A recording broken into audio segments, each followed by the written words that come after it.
ಸಖತ್ ಖಾರ ಬಣ್ಣ ಮತ್ತು ರುಚಿ ಆಚಿ ಚಿಲ್ಲಿ ಪೌಡರ್.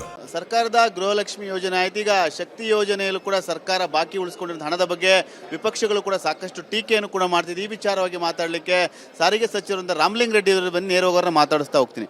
ಸರ್, ಈಗ ನಿಮ್ಮ ಶಕ್ತಿ ಯೋಜನೆಯಲ್ಲಿ ಸರ್ಕಾರ ಬಾಕಿ ಉಳಿಸ್ಕೊಂಡಿರೋ ಹಣದ ಬಗ್ಗೆ ವಿಪಕ್ಷಗಳು ಸಾಕಷ್ಟು ಟೀಕೆ ಮಾಡ್ತಾ ಇದ್ದಾವೆ. ಈಗ ಸರ್ಕಾರ ಅಷ್ಟು ಆರ್ಥಿಕವಾಗಿ ಸಮಸ್ಯೆಯಲ್ಲಿದೆಯಾ ಹಾಗಾದರೆ ಅಂತೇಳಿ? ಈಗ ನಮ್ಮ ರಾಜ್ಯ ಸರ್ಕಾರದ ಆರ್ಥಿಕ ಸಮಸ್ಯೆಗೆ ಕಾರಣ ಹಿಂದಿನ BJP ಸರ್ಕಾರ. ನಮ್ಮ 2023ರಲ್ಲಿ ಅಧಿಕಾರ ಬಿಟ್ಟುಕೊಟ್ಟಂಥ ಸಂದರ್ಭದಲ್ಲಿ 80,000 ಕೋಟಿ ಬಿಲ್ ಬಾಕಿ ಇಟ್ಟೋಗಿದ್ರು. ಆಮೇಲೆ ಬಡ್ಜೆಟಲ್ಲಿರೋದನ್ನು ಅನುಮೋದನೆ ಮಾಡಿಕೊಂಡ್ರು. ಬಡ್ಜೆಟಲ್ಲಿ ಇಲ್ಲದೇ ಇರ್ತಕ್ಕಂಥದ್ದನ್ನು 4 ಲಕ್ಷ ಕೋಟಿ ಬಡ್ಜೆಟ್ಟೇ ಇಲ್ಲ ಅನುಮೋದನೆ ಮಾಡಿಟ್ಟೋಗ್ಬಿಟ್ರು. ಅವರು ಮಾಡಿರ್ತಕ್ಕಂಥ ಸಾಲಗಳನ್ನು ನಮ್ಮ ಸರ್ಕಾರ ತೀರಿಸ್ತಾ ಇದೆ. ಆಮೇಲೆ ನಮ್ಮದು ಶಕ್ತಿನಲ್ಲಿ ಈಗಾಗಲೇ 11,748 ಕೋಟಿ ಬಿಡುಗಡೆ ಆಗಿದೆ. ಇನ್ನೂ 4,000 ಕೋಟಿ ಬಿಡುಗಡೆ ಆಗುತ್ತೆ. ಆದರೆ BJPಯವ್ರಿಗೆ ಒಂದು ಪ್ರಶ್ನೆ ಕೇಳ್ತೀನಿ.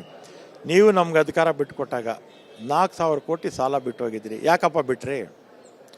ಆಮೇಲೆ ನೌಕರರು ಸ್ಟ್ರೈಕ್ ಮಾಡ್ತಾ ಇದ್ದಾರಲ್ಲ, 38 ತಿಂಗಳು ಬಾಕಿ ಕೊಡಬೇಕು ಅಂತ. ಆ 30 ತಿಂಗಳು ಅವ್ರದ್ದೇ ಬಾಕಿ. ಅವ್ರು ಕೊಟ್ಬಿಟ್ಟಿದ್ರೆ ಇವ್ರು ಕೇಳ್ತಾನೆ ಇರಲಿಲ್ಲ. ಆಮೇಲೆ ನಮ್ಮ ಅವಧಿನಲ್ಲಿ 5,800 ಬಸ್ ತೊಗೊಂಡ್ವಿ. 5,800 ಬಸ್ಗೆ ಎಷ್ಟಾಗುತ್ತೆ? 2,400 ಚಿಲ್ಲರೆ ಕೋಟಿ ಆಗುತ್ತೆ. ಯಾರು ಕೊಟ್ಟರು? ರಾಜ್ಯ ಸರ್ಕಾರನೇ ಕೊಟ್ಟಿದ್ದು. BJP ಅವ್ರ ಅವಧಿನಲ್ಲಿ ಒಂದು ಬಸ್ಸು ತೊಗೊಳ್ಳಿಲ್ಲ. ಆಮೇಲೆ ನಾವು 10,000 ಜನ ರಿಕ್ರೂಟ್ಮೆಂಟ್ ಮಾಡಿದ್ವಿ. BJPಯವರು ಒಂದು ರಿಕ್ರೂಟ್ಮೆಂಟು ಮಾಡಲಿಲ್ಲ. ಈ ವರ್ಷ 25-26ರಲ್ಲಿ 2,000 ಬಸ್ಗೆ ಮುಖ್ಯಮಂತ್ರಿಗಳು ಹಣ ಕೊಟ್ಟಿದ್ದಾರೆ. ಇಷ್ಟೆಲ್ಲ ನಮ್ಮ ಅವಧಿನಲ್ಲಿ ನಾವು ಕೆಲಸ ಮಾಡಿದ್ದೀವಿ. ಯಾವುದೋ ಬಾಕಿ ಇದೆ, ಇಲ್ಲ ನಾಳೆ ಕೊಡ್ತಾರೆ. ಆಮೇಲೆ 2,000 ಕೋಟಿ ಇವರು PF ಆಮೇಲೆ ಈ ಗ್ರ್ಯಾಚ್ಯುಯಿಟಿ ಈ ಬಿಲ್ ಬಾಕಿ ಇಟ್ಟೋಗ್ಬಿಟ್ಟಿದ್ರು. ಅದಕ್ಕೆ ರಾಜ್ಯ ಸರ್ಕಾರ 2,000 ಕೋಟಿ ನಮಗೆ ಸಾಲವಾಗಿ ಸರ್ಕಾರನೇ ತೀರಿಸ್ತಾ ಇದೆ. ಎಲ್ಲ ಸಾಲ ಇಟ್ಟೋದವರು ಇವರು BJPಯವರು. ನಮ್ಮದು ಇವತ್ತೆಲ್ಲ ಕೊಡೋದು ನಾಳೆ ಕೊಟ್ಟೇ ಕೊಡ್ತಾರೆ.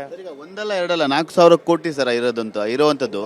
ಹಾಂ, BJPಯವರು ಸಾಲ ಇಟ್ಟೋದ್ರಲ್ಲ ನಮ್ಮ KSRTC 4 ಕಾರ್ಪೊರೇಷನ್ದು.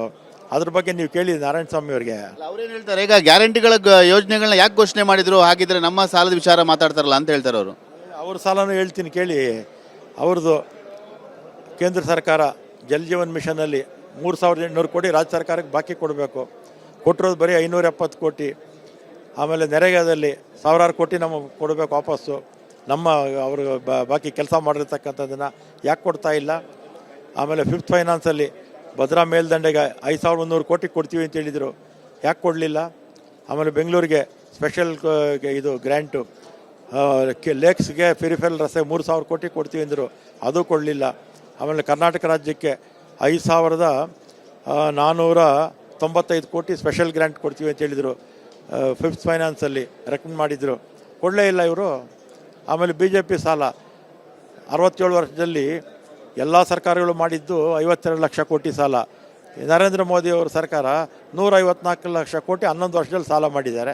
ಸರ್, ಈಗ ಈ ವಿಚಾರಕ್ಕೆ ಸಂಬಂಧಪಟ್ಟಂತೆ ಬಾಕಿ ಹಣ ಉಳಿದಿರೋ ಸಂಬಂಧಪಟ್ಟಂತೆ ಮುಖ್ಯಮಂತ್ರಿಗಳು ಗಮನಕ್ಕೆ ತಂದಿದ್ರೆ ಯಾವಾಗ ಹಾಕ್ತಾರೆ ಅಂತ ಏನಾದ್ರು ಹೇಳಿದ್ದೀರಾ? ಎಲ್ಲ ತಂದಿದ್ದೀವಿ. ಮುಖ್ಯಮಂತ್ರಿಗಳು ಏನು ಹೇಳಿದ್ದಾರೆ ಸರ್? ಏನಾದರೂ ಅದನ್ನೆಲ್ಲ ಆಮೇಲೆ ಹೇಳ್ತೀನಿ ನಿಮಗೆ. ಅಲ್ಲ, ನಮ್ಗೆ ಆರ್ ಅಶೋಕ್ ಅವರು ಈಗಷ್ಟೇ ಮಾತಾಡಿದ್ದಾರೆ. ನಾವು 2013ರಲ್ಲಿ ಅಧಿಕಾರ ಬಿಟ್ಟುಕೊಟ್ಟಾಗ ಸಮೃದ್ಧಿ ಆಗಿತ್ತು ಇಲಾಖೆ, ಕೋವಿಡ್ ಬಂದಿದೆ, ಈಗ ಸುಮ್ಮನೆ ಹೇಳ್ತಾ ಇದ್ದಾರೆ ಅವ್ರು ಅಂತೇಳಿ. ಈಗ ಅಂಕಿ ಅಂಶ ವಿಪಕ್ಷದ ನಾಯಕರಿಗೆ ಸಿಗುತ್ತೆ ಅಲ್ವಾ, ಅಪೋಸಿಷನ್ ಲೀಡರ್ಗೂ ಸಿಗುತ್ತೆ, ನೀವು ಒಂದು RT ಹಾಕಿದ್ರು ಸಿಗುತ್ತೆ. 4,000 ಕೋಟಿ ಸಾಲ ಇಟ್ಟೋಗಿದ್ರು BJPಯವರು. ಆಮೇಲೆ 30 ತಿಂಗಳು ನಮ್ಮ ಎಂಪ್ಲಾಯೀಸ್ ಸ್ಟ್ರೈಕ್ ಮಾಡ್ತಾ ಇದ್ದಾರಲ್ಲ, 30 ತಿಂಗಳು ಕೊಡಬೇಕು ಅಂತ, ಅದು ಅವ್ರದ್ದು ಅವಧಿದೆ. ಆಮೇಲೆ ಅವ್ರು ಯಾಕೆ ಒಂದು ಬಸ್ಸು ತೊಗೊಳ್ಳಿಲ್ಲ? ಅವರು ಒಂದು ರಿಕ್ರೂಟ್ಮೆಂಟ್ ಯಾಕೆ ಮಾಡಲಿಲ್ಲ ಅವರು BJPಯವರು ಅವ್ರ ಅವಧಿನಲ್ಲಿ? ಆಮೇಲೆ 80,000 ಕೋಟಿ ರಾಜ್ಯದಲ್ಲಿ ಯಾಕೆ ಸಾಲ ಬಿಟ್ಟೋದ್ರು? ಆಮೇಲೆ 4 ಲಕ್ಷ ಕೋಟಿ ಬಡ್ಜೆಟ್ ಇಲ್ದೇ ಯಾಕೆ ಸ್ಯಾಂಕ್ಷನ್ ಮಾಡಿಬಿಟ್ಟೋದ್ರು ಇವರು?